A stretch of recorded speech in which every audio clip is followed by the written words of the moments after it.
Olá, pessoal! Vamos começar nossa análise focada na geoeconomia do Rio Grande do Norte com o olhar 100% voltado para o que a banca Sebraesp gosta de cobrar. Nosso objetivo aqui é simples: destrinchar os tópicos mais quentes para garantir aqueles pontos na prova. Vamos nessa? Nosso plano de voo hoje é este aqui.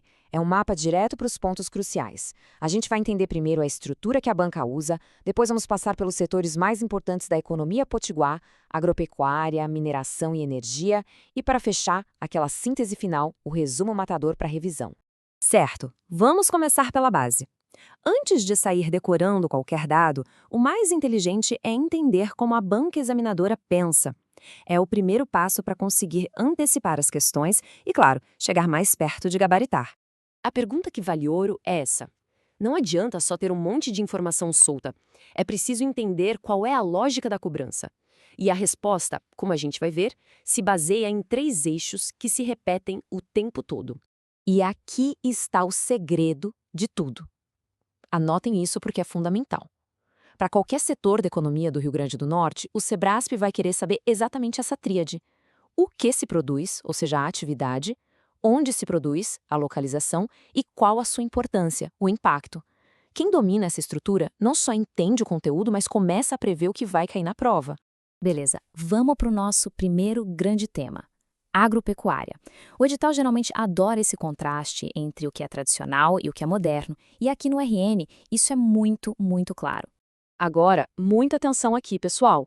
Este é um ponto clássico de pegadinha. A cana-de-açúcar, que é um legado histórico, lidera em volume, ou seja, em toneladas, em quantidade. Já o melão, que é o símbolo da agricultura moderna, irrigada, lidera em valor, em receita, em dinheiro gerado.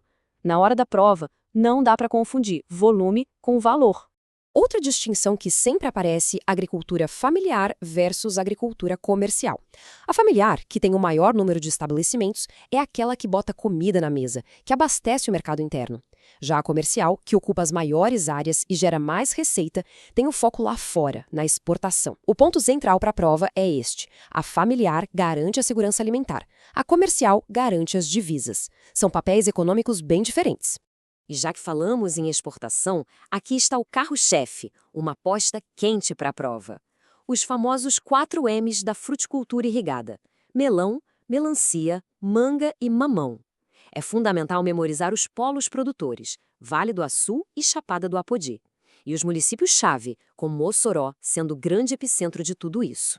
Bom, saindo um pouco da terra e indo para a água, a gente encontra outra potência do agronegócio potiguar: a carcinicultura. A produção de camarão em cativeiro é tão importante que coloca o Rio Grande do Norte como o segundo maior produtor de todo o Brasil. É um dado de destaque, com certeza pode aparecer na prova. Vamos analisar a carcinicultura em 3 pontos. Tradicionalmente, ela fica no litoral, com destaque para a cidade de Pendências. Mas atenção máxima ao ponto da regulação. A produção é proibida em áreas de mangue, uma informação ambiental que sempre pode ser cobrada. E a inovação, uma lei recente de 2025 que busca levar essa atividade para o interior. O Sebrasp adora cobrar legislação nova, então essa lei de interiorização é um ponto de atenção máximo.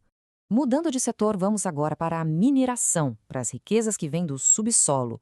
E olha só que interessante, de novo a gente vê aquele contraste entre o histórico e o moderno, entre o que já foi e o que está em alta agora. A região do Seridó é o coração da mineração do estado. Por muito tempo, o foco foi o tungstênio lá na histórica Minas de Brejuí. Hoje, a grande estrela em ascensão é o ouro, com o projeto Borborema. O ponto fundamental aqui é a localização. Tanto o tesouro antigo quanto o novo estão concentrados na mesma região, especialmente em currais novos. Agora se preparem para um número que praticamente define o estado. Pensa só, quase toda a produção de um mineral super importante para o Brasil vem de lá. A gente está falando de cerca de 95% de toda a produção nacional, é um domínio absoluto. E aqui está a resposta: a liderança absoluta do Rio Grande do Norte na produção de sal marinho. Isso não acontece por acaso, né? É uma combinação perfeita de fatores naturais ali na Costa Branca, muito sol, pouca chuva e ventos fortes o tempo todo. E a logística é toda especial, com escoamento pelo porto Ilha de Areia Branca, usando principalmente a cabotagem. Vamos para o nosso último grande setor: Energia. Aqui o Rio Grande do Norte vive um momento fascinante, uma transição clara, onde uma indústria de petróleo já madura convive com a vanguarda com o boom das energias renováveis. Atenção total, alerta vermelho aqui. Quando o assunto é petróleo, o Sebrasp tem uma armadilha, uma pegadinha favorita para testar se o candidato realmente conhece a especificidade do estado e não só a regra geral do Brasil. E a pegadinha é exatamente esta. No Brasil, a gente fala em petróleo e logo pensa no mar, produção offshore, certo? Pois é. No Rio Grande do Norte, a história é outra. A produção potiguar é, na sua maior parte, em terra, ou seja, onshore, com o campo de Canto do Amaro sendo o principal. Isso tem que estar na ponta da língua, é questão certa de prova. Mas se o petróleo é o passado e o presente, a energia eólica já é o futuro consolidado. Olhem só este gráfico da matriz elétrica do estado. É um domínio esmagador absurdo da energia que vem dos ventos, passando de 85%. É uma realidade completamente diferente do resto do Brasil. O estado é esse gigante das renováveis por causa das condições naturais perfeitas. Os ventos alísios, fortes e constantes, e uma insolação altíssima. E não para por aí. O RN está na vanguarda com a primeira licença do Brasil para um parque eólico no mar, offshore, e com projetos super ambiciosos de hidrogênio verde. Isso aponta a direção da economia do estado para o futuro. Ok, passamos por todos os setores principais. Agora é hora de consolidar tudo, de amarrar as pontas com aquela ferramenta de revisão rápida perfeita para os últimos momentos antes da prova. Vamos repassar os pontos-chave de forma bem direta. Falou em fruticultura, lembrou de Vale do Açu. Carcinicultura, lembrou do litoral e da nova lei de interiorização. Ouro, lembrou do Seridó. Sal, lembrou da Costa Branca e da liderança nacional. Falou em petróleo, tem que acender a luz da pegadinha, onshore.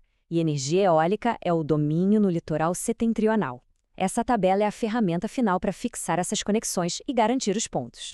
E para fechar, fica uma reflexão. A gente viu a força da agropecuária, da mineração, da energia. A grande questão para o futuro é como a interação entre esses setores todos, como a transição do petróleo para as renováveis e da agricultura tradicional para a de exportação, vai redesenhar o mapa econômico do Estado.